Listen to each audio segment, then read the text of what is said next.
Welcome to the Fit 15 podcast show, where you'll find health and fitness inspiration, motivation, and information shared in 15-minute episodes. Tune in while getting a move on to make leading and enjoying the benefits of a healthy lifestyle almost too easy. It's the Fit 15. And now your host, Catherine Basu. Welcome to the Fit 15 podcast show. I'm your host, Catherine Basu. And today I am joined again for a second time this week by one of your favorite guests, Emily Tills. Yesterday, Emily and I talked about some general nutrition tips that are going to be very freeing and informative to all of you, but especially many of my friends who enjoy rice. So I'm not a big rice lover, I'm a big pita bread lover, and we had our conversation about pita bread off the record, but pita bread is okay to eat. Emily reassured me, and rice is okay to eat too. If you want to get more into that conversation and some other great general nutrition guidelines and tips, I highly recommend you head back to yesterday's episode. Today, I'm going to have Emily chat with us about some basic sports nutrition tips. So if you are trying to learn more about how to fuel and refuel for your workouts, you are going to enjoy this episode. Before I get into my conversation with Emily, though, let me tell you a little bit more about her in case you haven't met her on the Fit 15 just yet. Emily Tills is a graduate of Marywood University's coordinated program in nutrition and dietetics and is a master's student at Concordia University of Chicago in applied exercise science with a concentration in sports nutrition. She's working as a clinical dietitian with Aramark at a nursing home and runs nutrition programs for Dynamic Health and Fitness in Syracuse, New York. When she's not working or running her Instagram, emily's.nutrition.bite, she is trying new recipes, playing with her dog, working out, or traveling. So Emily, welcome back to the podcast. I'm so excited to have you as my guest again today. Hi, thank you for having me back. I'm so excited. Yeah, so we talked about this topic a little bit in one of the previous episodes, but I'm excited to have you dive into it more with us, which is this whole idea of fueling and refueling for workouts and how to do that in a healthy way and maybe not get sucked into some of the things that were being sold for a lot of money at our gym. So what can you tell us about fueling and refueling? What does the research show us? So from things that I found through like my textbooks and research products, a lot of it really depends on how you are and how you respond to exercise as well as your GI tract. I have one friend who was on the cross country team here, and if she had practice later that day, she had to stop eating 4 hours beforehand or else she would get really bad stomach aches. So a lot of it, when you're going to figure out what like your pre-workout or pre-competition meal or eating is going to look like, is paying attention to your body. But the most standard recommendation is about 2 to 4 hours before your event or before your workout is having a meal that has carbohydrates, protein, and lower fat content. Because if you load up on the fat right ahead of time, you're going to get the really like the upset stomach. It's just not, it's very heavy in your stomach and it sits there for a while. So it's not something you want to have like 2 to 4 hours at an event. So like a good example would be like an orange with like a turkey sandwich on whole wheat bread. Like put a little lettuce and tomato, maybe a little mayo on there. Like doing a mini bagel with scrambled eggs and some more fruit. Oatmeal is another really good option with fresh fruit. Sweet potatoes with like grilled chicken and a little salad, or even like making little tacos. It's good to have a good balance of like protein to carbs, and then have like the moderate small amount of fat in there. That's really important. Got it. And now, would you recommend changing that for different types of athletic events that we're going to be doing in 2 to 4 hours later? Yes. So like if you're going to go like say like your marathon, or if someone's running a half marathon, you would probably want to have like this type of meal 2 to 4 hours before. But if you're going to just like practice, like if you're on the basketball team or baseball or whatever, you don't need to really focus on having that 2 to 4 hour before meal. Like if you're having, say you're having lunch at noon and practices at 4, just have like a good lunch, and then you can have a snack, which I'll talk about next, like right beforehand, a half an hour to an hour beforehand, which will help prepare you. So like someone, like I said, running a marathon, you would want to focus on having a meal like this before. Whereas if you're just going into practice or something that's a lower intensity, even like I said, baseball or softball, golf, you wouldn't need to have such a big meal beforehand. Got it. So if we aren't needing to have the big meal beforehand, what is a good snack that we could make to help us fuel our workouts properly? So like 30 minutes to an hour beforehand, consider it a light snack. So a simple carbohydrate, which is something that can be broken down easily. So fruits are a really good one. So like plums, melons, cherries, doing crackers. I like to do rice snacks or like rice cakes with a little bit of peanut butter or cookie butter on them. Bagel or bread, like making maybe a peanut butter and jelly sandwich or even like a low fat yogurt. Those are all simple carbohydrates that your body's able to break down quickly, and then the carbohydrates will hit your bloodstream. It'll help you fuel you along. Awesome. Now, when we're looking at this, I know it can be hard trying to like measure things out and all that, but do you have any guidelines in terms of grams of carbs and proteins or calories that we should be looking for? I'm sure, obviously it will depend on the size of the person, but any insights on that just to help us not run into those gastrointestinal Yeah. issues? For definitely you want to focus on your pre-workout snack as something that's going to be simple carbs. You really don't even need that much protein. I would say between 15 to 30 grams of carbohydrates, as long as they're simple sugars. And then if you do have some protein, probably would say between like 5 to 10 grams, because that'll help you in the long haul. Your carbs are your immediate energy source. Your protein is going to help fuel your muscles, so they're not going to be feeling weak. So definitely go for probably about 15 to 30, I'd say. Okay, for awesome. Carbohydrates, at least for beforehand. And then with your pre-workout meal, the one that's 2 to 4 hours ahead, you could do the standard 25 to 35 grams of protein for that meal, and then probably about 60 grams of carbs. Okay, so double the carbs. Yep. Okay.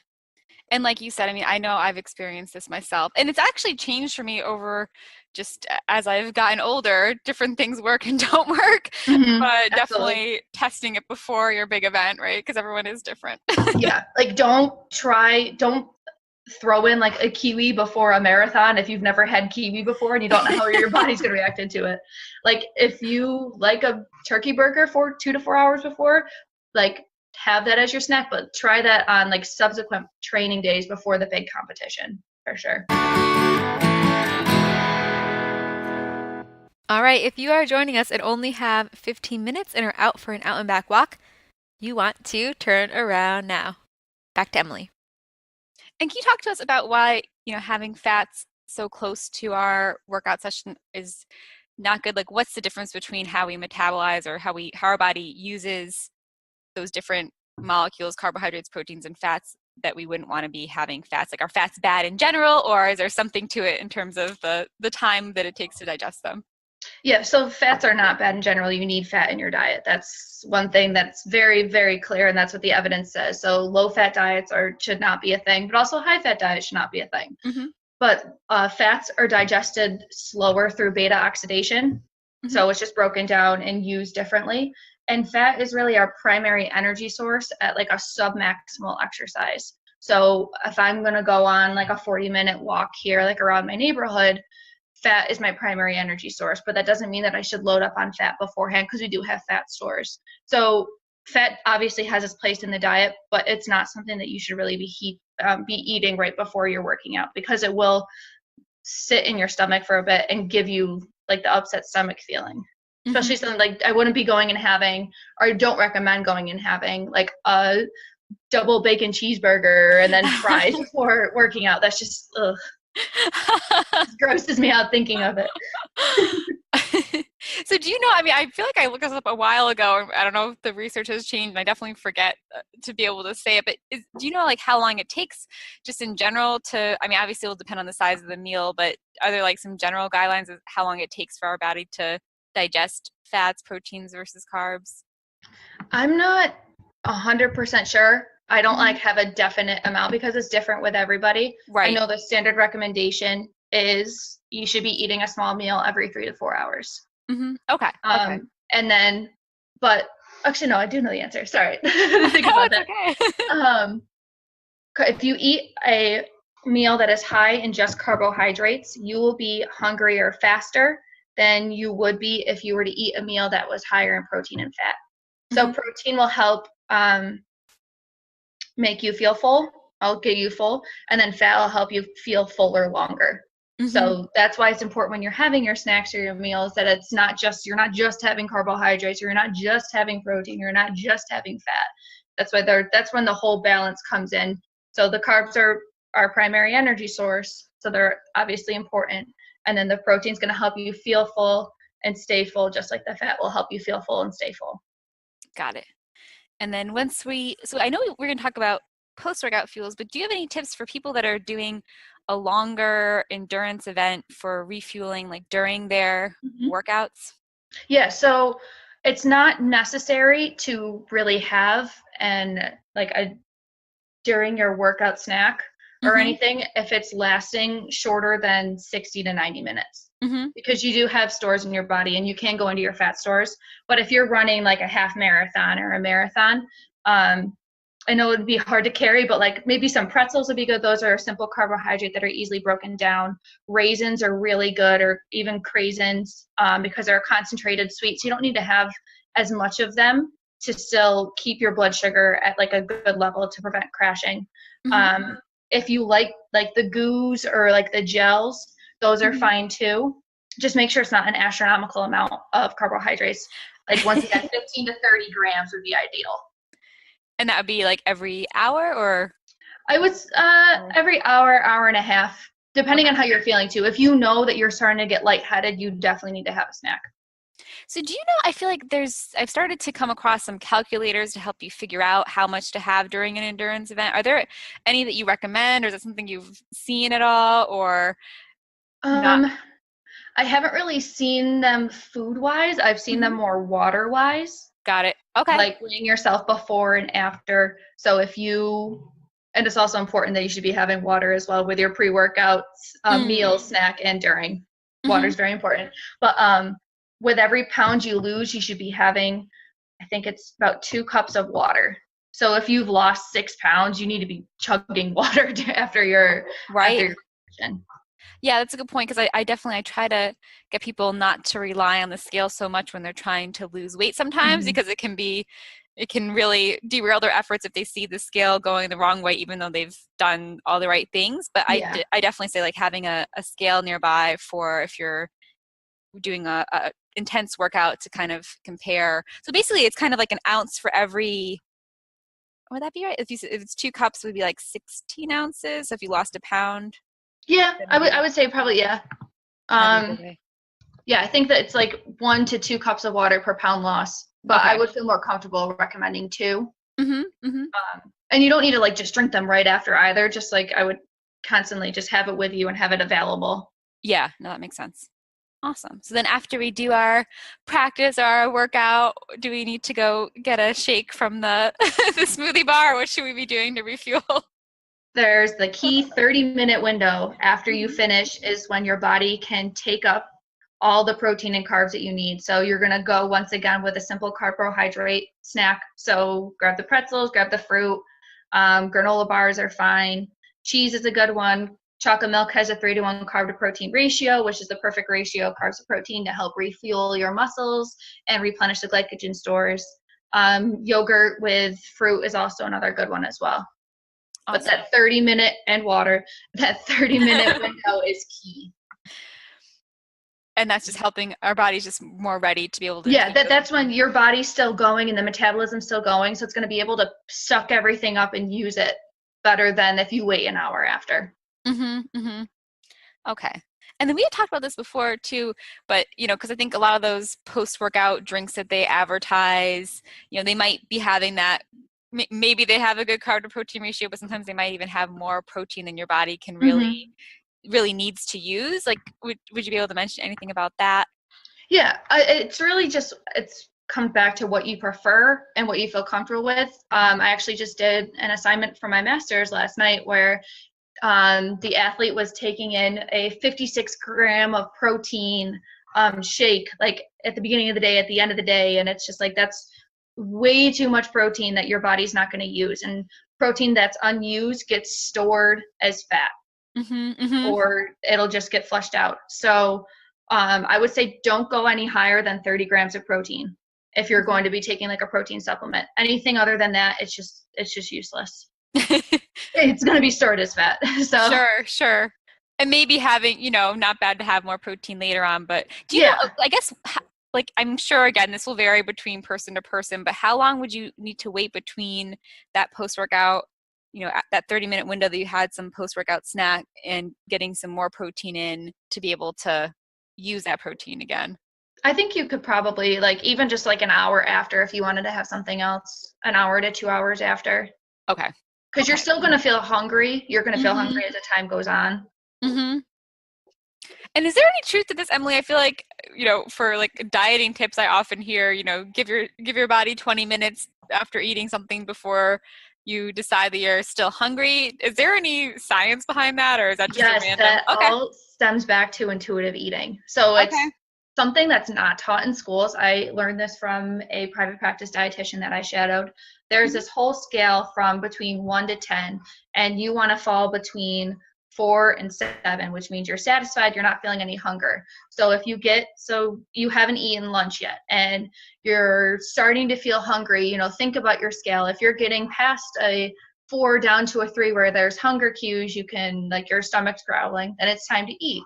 You want to eat slowly, put your fork down between bites. Even having like two glasses, 16 ounces of water before eating will help you like slow down.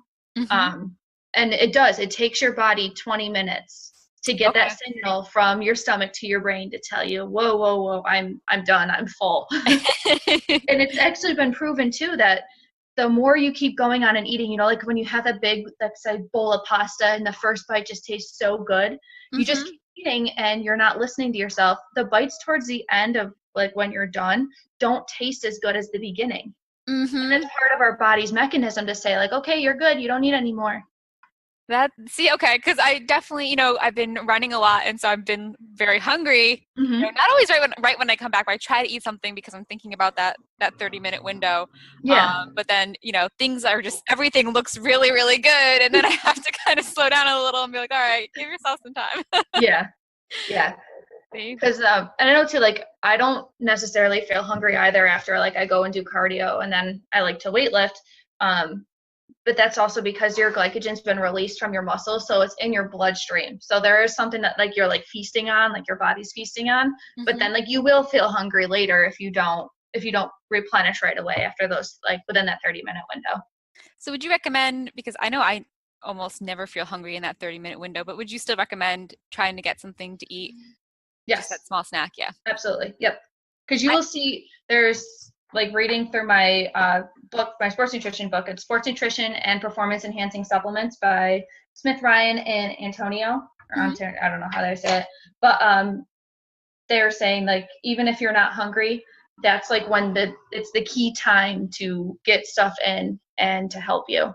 And it goes in and was talking about branched chain amino acids, which you can get in supplement form, but they're Mhm. also available in food form. So meat products, dairy will have BCAAs, but more particularly to lysine, which is one of the essential amino acids, has been shown to be very important in post-workout recovery and muscle hypertrophy. Mhm. There was like a whole kind of craze around that maybe like 2 or 3 years ago. I remember just seeing all the little like smoothie bars were were promoting that they had glycine in them in particular. So that's interesting. Lysine. Lysine. Okay, so Yeah, actually that wasn't then what I was seeing. It was something I thought it was so with the it is might it be the actually other L one. Hold on, no, I you're have my fine. book right next to me. It might be actually leucine.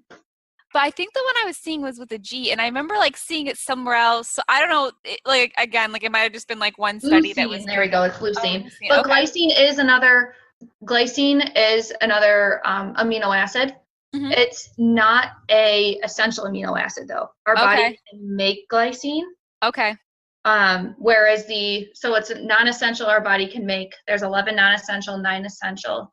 The essential amino acids, you have to get in through food because our body can't make them. Okay. So leucine, then that's an important one. And is that found in like dairy? Is that why you would Yeah, use it's found in that? dairy, it's found in eggs, it's found in meat products. It's not as Okay. prevalent in the plant proteins though. Oh, okay. Okay. So maybe a little challenging for some of the vegans, but we'll have Yeah. to. But that's where a BCAA supplement would be suitable. Okay. Yeah. So for vegans, maybe trying to get the leucine from that. Okay, cool. Yeah. Awesome. Well, this is definitely informative, and I'm excited to share it out. And do you want to share, Emily, with us? I know I'll put this in the show notes, but any things that you're working on, or just places where people can connect with you and get more information? So I have my Instagram, which is where Catherine and I connected through. It's emily's.nutrition.bite.